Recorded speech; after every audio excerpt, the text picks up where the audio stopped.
Well, hello, hello. How you doing today? I'm doing great. How about you? I'm doing wonderful. Thank you. We're so excited to have you on with us because what a crazy movie. I'm actually surprised this guy's still alive, and you must be too. Oh yeah, I mean honestly, he's for as reckless as he's like he can be, he definitely like it's calculated. Like he knows what the line is. So Yeah. yeah. Well, that makes one of us. I've attempted to destroy myself for years, but I'm still here, despite my best efforts. Yeah, I know the feeling. Well, it's such a spirit, that he has. And what was it that made you want to tell the story? Because it's a fascinating story. Yeah, it was just like it was a music scene that I felt like deserved a documentary. Like I've always been fascinated by art movements, like different film movements, different just like painting movements, music movements, whatever. Like I always like when there's like an enclave of people where it just seems like there's something in the water and like everything all of a sudden these 10, 20 people all found each other and they're making like crazy shit together. So it just felt like something that needed a documentary. It felt like something that should have had one already, honestly, before I even got to it. And so like if no one else was gonna make it, I was gonna make it because it really important to me. Hmm. And then, of course, these things are so much harder to put together than anyone could ever imagine. So, Oh yeah. and so, at some point, were you just going, "What in the world am I doing?" Because there's uh, so many ways that this could go, and just you're sitting there with hours and hours of footage, right? Hmm. Yeah, I mean, but that's always what I like about documentary filmmaking. Is like it's just you're discovering it as it's going. Like you're not dictating what it needs to be. You can you're discovering the movie as it's being born essentially. And so like that's exciting. Like that fear in there and the stakes that are involved in that and like having to make something out of nothing with it just from footage. Like that to me is always the most exciting part. Yeah. And what kind of advice do you give to the filmmakers that want to follow in your footsteps and tell great stories? Because we need more of Oh God. I mean to me it's like don't block your own shot is like a big idea to me where it's like I tried to talk myself out of making this for like a year where I was just like I just kept thinking about it and I'm like you're not from San Diego and you're like technically a few years behind this where like you sort of discovered it like as it was ending and like there's got to be someone that knows more than you and there's got to be someone that's like more qualified to do this but if no one else is doing it like you should just do it like so I feel like that's I feel like for anything hard, like I think people just like will talk themselves out of it like very easily. It's so much more easy to just like go like I don't need to do that. That's like years of my life. That's work. That's sleepless hours. That's not hanging out with my friends. That's not doing this or that. That's costing me money. Um, so people will look for any reason I think to not do things. But I think if something is really calling to you, like just like take the leap. Like don't block yourself from doing something special. hmm. And of course, now here's the big payoff: is it's done? It's getting out there in the world, and people are enjoying it. So you got to feel like it was all worth it, despite all the everything that you had to go through to put this together, right?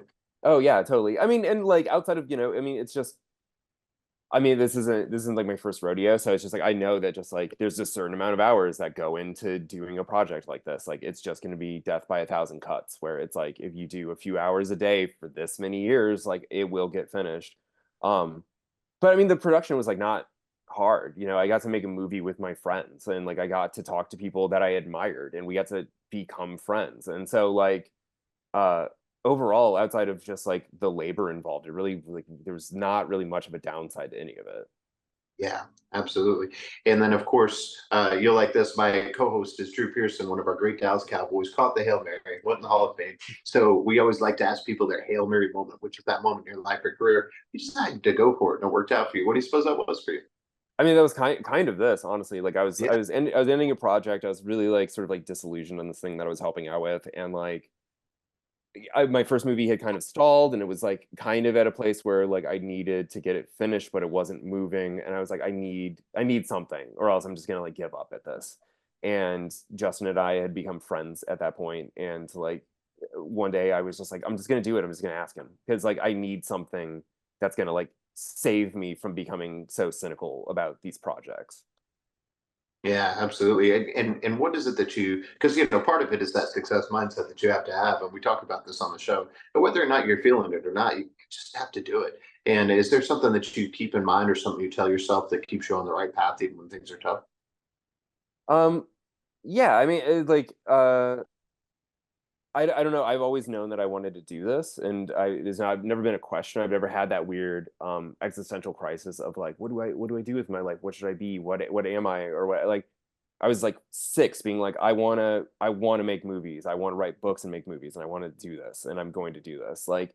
Um so like the things I'm always reminding myself are just like, for better or for worse, no matter how any of the stuff works out, like don't like you're doing the thing you want to do. Like you're doing the thing that you always wanted to do, and you're having a million great experiences because of it, and you're growing as a person, and like it's worth any of the like the hardship that goes into it. Because at the very least, I know that like in like 20 years, I'm not gonna, be sitting around being like, oh, I've wasted my whole life. I'm proud of all the things that I've done. I haven't done made very many cynical choices in my life. Like I didn't settle and get a job for a paycheck because I did. It's just like it's easy, and just like didn't do anything in my off time. Like I knew immediately that I needed to like do this. Yeah, that's wonderful. And then, of course, this movie has the great entertainment value, but there's also a lot going on here and a lot being said, and coming from a really interesting person too. So what is it that you're hoping that people will get out of this besides just, oh, that was really cool? I mean, kind of what I was just saying. I mean, I always kind of, they say you shouldn't like meet your heroes or Yeah. whatever. And I mean, Justin's a friend at this point. Like he's not what I would call like a hero, but like the idea of him was this very pure sort of thing of just like, holy shit, he's just doing whatever he wants. Like, and like it's cool, and like it doesn't matter if people don't get it. And that's kind of why I wanted to make it like the character piece that it is, where like that whole scene has so many cool people in it, and there's so many things going on with it, and there's so many bands that I love that came out at that same time. But I do think that he's sort of the core of the whole thing. Like he runs the record label that those people are on. He is that sort of like type A personality that will drag it through when other people are like depressed or unmotivated or whatever, and he like makes sure that things get done.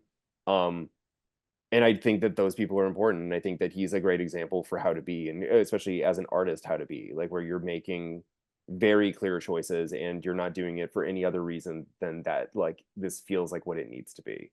You're not trying to Mm. sell yourself, and you're not trying to become more popular, and you're not trying to get rich. You're just trying to make art that resonates with people. Yeah, I love that. And then after this, I can't wait to see what you've got next for us. What do you have coming up after this?